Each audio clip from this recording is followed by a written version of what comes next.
자, 요한복음 13장 18절부터 30절까지.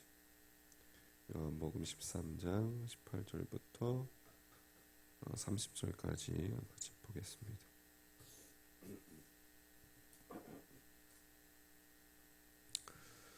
같이 보겠습니다. 내가 너희 모두를 가리켜 말하는 것이 아니니라. 나는 내가 택한 자들이 누구인지 알미라. 그러나 내 떡을 먹는 자가 내게 발꿈치를 들었다 한 성경을 응하게 하려는 것이니라. 지금부터 일이 일어나기 전에 미리 너희에게 일러둠은 일이 일어날 때에 내가 그인 줄 너희가 믿게 하려 함이로라. 내가 진실로 진실로 너희에게 이르노니 내가 보낸 자를 영접하는 자는 나를 영접하는 것이요 나를 영접하는 자는 나를 보내신 이를 영접하는 것이니라. 예수께서 이 말씀을 하시고 심령이 괴로워 증언하여 이르시되 내가 진실로 진실로 너희에게 이르노니 너희 중 하나가 나를 팔리라 하시니 제자들이 서로 보며 누구에게 대하여 말씀하시는지 의심하더라. 예수의 제자 중 하나 곧 그가 사랑하시는 자가 예수의 품에 의지하여 누웠는지라. 시몬 베드로가 머리찌를 하여 말하되 말씀하신 자가 누구인지 말하라 하니 그가 예수의 가슴에 그대로 의지하여 말하되 주여 누구니까. 예수께서 대답하시되 내가 떡 한 조각을 적셔다 주는 자가 그니라 하시고 곧 한 조각을 적셔서 가룟 시몬의 아들 유다에게 주시니 조각을 받은 후 곧 사탄이 그 속에 들어간지라. 이에 예수께서 유다에게 이르시되 내가 하는 일을 속히 하라 하시니 이 말씀을 무슨 뜻으로 하셨는지 그 앉은 자 중에 아는 자가 없고 어떤 이들은 유다가 돈괴를 맡았으므로 명절에 우리가 쓸 물건을 사라 하시는지 혹은 가난한 자들에게 무엇을 주라 하시는 줄로 생각하더라. 유다가 그 조각을 받고 곧 나가니 밤이러라. 아멘. 네. 자, 한 주간도 그렇게 믿음으로 승리하던 한 주간 되기를 주님의 이름으로 축복합니다. 아멘. 이스라엘의 초대 왕은 사울이죠. 잘 아시다시피 이제 사울이 왕이 될 처음에는 계획도 없었고 또 뭐 왕으로서의 그런 포부도 없었던 사람이었습니다. 오직 하나님의 택하심에 의해서 한 민족 또 한 나라의 역사상 첫 번째 왕, 이스라엘의 첫 번째 왕이 되는 영광을 얻었습니다. 처음 하나님에 의해서 왕으로 발탁되는 순간 이 사울은 너무나도 당황해서 짐짝 사이에 이렇게 숨어버릴 정도로 그렇게 순박한 사람이었어요. 그러나 대부분의 사람들이 그러하듯이 이 사울 역시 이 권력을 맛보면서 사람이 변하기 시작했습니다. 하나님을 우습게 여길 정도로 그렇게 아나무인 되더니 급기야는 어리석게 짝이 없는 짓을 그런 일을 행하고 맙니다. 온 이스라엘 백성들이 영적인 스승으로 추앙하던 사무엘, 그 사무엘 선지자가 세상을 떠난 직후였는데 블레셋군이 막 쳐들어왔었죠. 이스라엘 쳐들어왔을 때 블레셋 그 군대의 그 힘에 의해서 어마어마한 그 힘에 의해서 감히 싸울 엄두도 못 내고 공포에 떨고 있을 때였습니다. 사울 왕이 어처구니 없게도 죽은 귀신을 불러낸다는 그런 여자 무당을 찾아가서 사무엘을 불러달라고 그렇게 무당에게 간청을 하죠.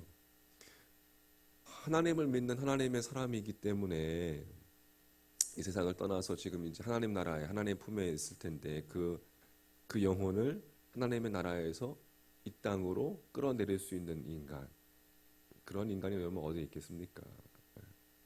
만약에 인간의 부름으로 인간이 불러서 달려오는 그런 귀신이 있다면 그것은 분명 인간을 파멸시키는 거짓 영일 수밖에 없다는 것입니다. 결국에 사울 왕은 땅 아래에서 올라온 사무엘로 이렇게 위장한 거짓 영, 그 거짓 영의 저주를 받고 끝내 파멸해 버리고 말죠.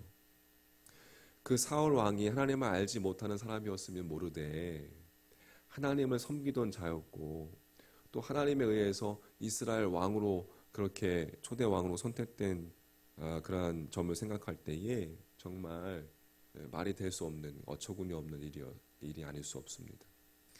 도대체 어떻게 그러한 일이 있을 수 있었을까? 우리가 구약 성경에 보다 보면 사무엘상 28장에 보면 그 일이 캄캄한 밤중에 일어난 일이라는 것을 우리에게 증거해 주고 있습니다. 그러니까 단순히 시간상의 그런 밤을 의미하는 것이 아니라 바로 그 순간 사울 왕이 영적인 어두움에 처해 있다는 것을 뜻하는 것이겠죠. 그래서 사울 왕은 그때 그 당시 한치 앞을 내다볼 수 없었고 자기가 무엇을 하고 있는지조차 깨닫지 못했던 그런 사울 왕을 우리는 구약 성경을 통해서 알 수가 있습니다. 영적인 어두움은 여러분 그렇게 인간으로 하여금 하나님과 세상과 또 자기 자신을 한꺼번에 상실해 버리게 말죠. 영적인 밤, 그 영적인 밤을 우리가 경계하는 이유가 바로 거기에 있습니다. 자, 오늘 죽음으로 이제 십자가를 목전에 둔 예수님께서 제자들이 어떠한 삶을 살아야 할 것인지 보여주시기 위해서 신이 이제 제자들의 발을 씻겨주시고 세족식 발을 씻겨주신 뒤에 그 의미를 설명하시고 이렇게 말씀하셨습니다. 오늘 13장 18절 말씀 내가 너희 모두를 가리켜 말하는 것이 아니 18절 말씀 한번 같이 한번 읽어볼까요? 18절 말씀 같이 시작. 내가 너희를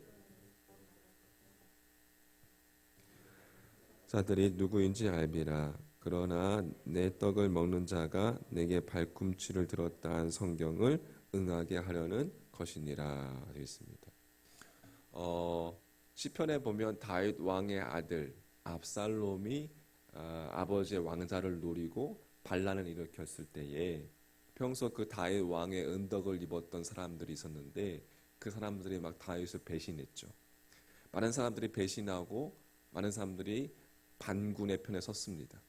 그 배신당한 다윗이 얼마나 괴로웠던지 그 심정을 시편 41편에 이렇게 토로하고 있어요. 내가 순례하여 내 떡을 나눠 먹던 나의 가까운 친구도 나를 대적하여 그의 발꿈치를 들었나이다. 이렇게 되어 있습니다. 그러니까 배신했다는 거죠. 나와 한솥밥을 먹던 자들이 발꿈치를 들었나이다. 배신했다는 거예요. 그러니까 주님께서 지금 그 다윗의 그 식구를 인용하시고 계시는 거예요. 그리고 계속해서 19절 말씀을 통해서 이렇게 이야기합니다. 지금부터 일이 일어나기 전에 미리 너희에게 일러둠은 일이 일어날 때에 내가 그인 줄 너희가 믿게 하려 함이로라 되어 있습니다. 이제 다윗이 그 측근에게 처참하게 배신당한 것처럼 주님 역시 제자들에게 배신당할 것이라는 의미이죠. 제자에게. 그것은 바로 누구를 가리키는 거예요? 가룟 유다를 두고 하신 말씀. 그 가룟 유다에 대한 어떻게 보면 이렇게 말씀하신 것은 가룟 유다가 다시 회개하고 돌아올 수 있는 기회를 주신 것이고 사랑의 권면이었습니다. 지금이라도 당장 마음을 고쳐 먹고 고쳐 먹어라 라는 당부의 말씀이었죠. 그러나 가룟 유다의 그 반응은 냉담했습니다. 자, 21절이 그렇게 증언해주고 있어요.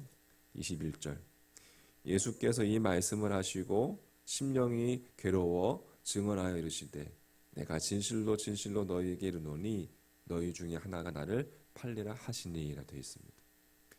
이 예수님께서 마음속에 괴로움을 억제하지 못한 채 너희 중에 한 사람이 나를 팔 것이다 라고 그렇게 이번엔 더욱더 구체적으로 말씀하셨어요.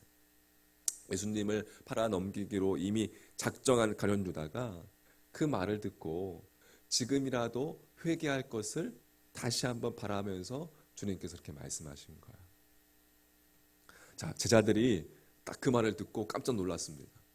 예수님 곁에서 이제 예수님의 가슴에 머리를 대고 있는 요한에게, 사랑하는 자자 요한에게 베드로가 이렇게 머리질을 하는 거예요.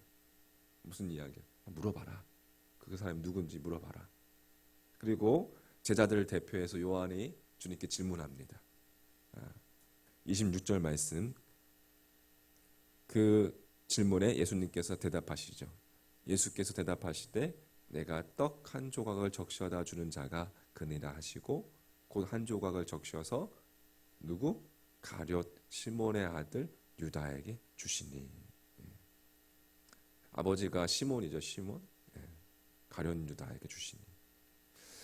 자, 이 구절은 가룟 유다의 그 회개를 마지막으로 또 이제 하나님 주님께서 마지막으로 촉구하시는 간절한 심정을 담아서 애절하게 다시금 마음을 고쳐 먹어라 라고 그 마음, 애절한 마음을 담아서 그렇게 가룟 유다에게 했던 주님의 행동이죠.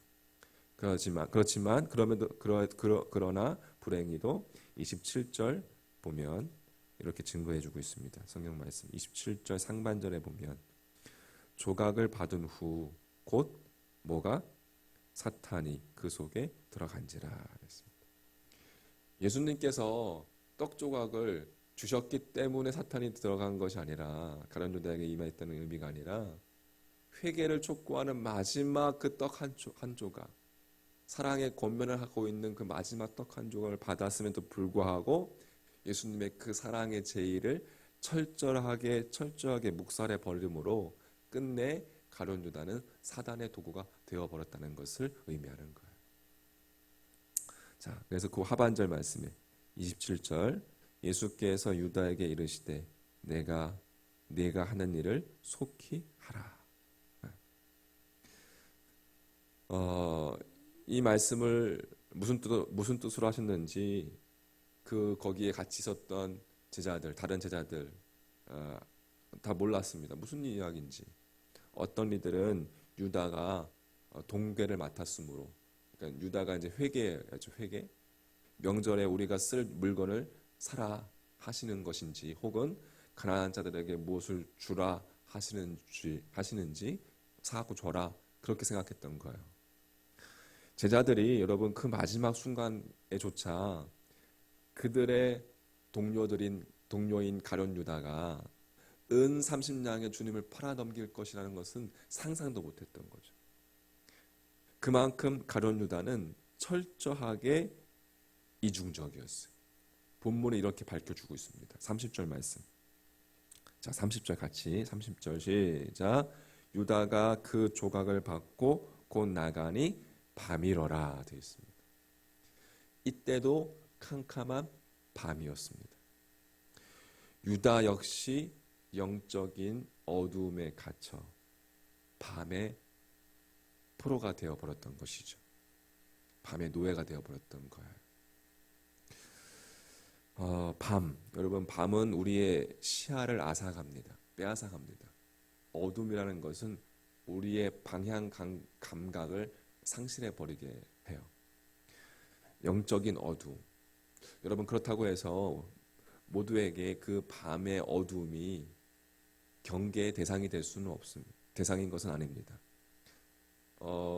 성경에 보면 동방 박사들은 캄캄한 밤하늘에 띄어진 별을 보고 주님의 탄생을 알고 찾아왔잖아요. 그죠? 주님을 찾아와서 경배했습니다. 벌판에서 양을 치던 목자들도 주님께서 태어났다는 소식을 천사들로부터 듣고 베들레헴으로 찾아와서 왔던 그때도 바로 칠흑 같은 밤이었습니다. 그러니까 눈을 들어서 하나님을 바라보는 자에게는 영적인 밤이 없는 거죠. 하나님의 말씀을 쫓는 자는 그 영혼이 어둠에 갇히지 않는 거예요. 기도하는 자에게는 밤이 아닌 거예요. 성령의 인도하심을 받는 자에게는 어둠이 아닌 거예요.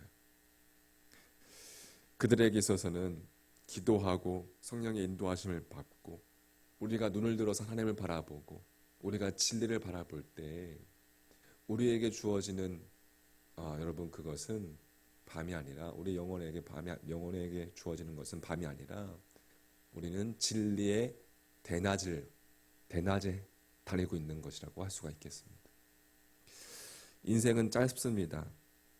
영혼의 어둠에 갇혀서 인생을 소진하기보다 우리가 영원한 진리의 빛 안에 진리의 대낮에 거하는 여러분과 저의 믿음의 모습이 되길 간절히 소망합니다. 여러분 진리 안에 거하십시오. 할렐루야. 빛 안에 거하시기를 몸부림치십시오. 우리의 어두움이 우리 안에 여러분 틈을 타지 못하도록 예수 그리스도의 십자가를 바라보고 눈을 들어서 빛 대신 주님을 바라보고 빛이 우리 안에 여러분 어두움 가운데 빛이 작은 빛이라도 들어갈 때에 어두움이 물러가듯이 우리 안에 빛된 주님이 늘 항상 내 안에 함께 동행하기를 간구하시고 그렇게 여러분 주님을 붙잡는 여러분 믿음 되시기를 간절히 소망합니다. 그렇게 오늘 하루도 주님과 함께 동행함으로 빛된 주님과 함께 동행함으로 승리하는 복된 날 되시기를 주의 이름으로 간절히 축원합니다. 아멘. 기도하겠습니다.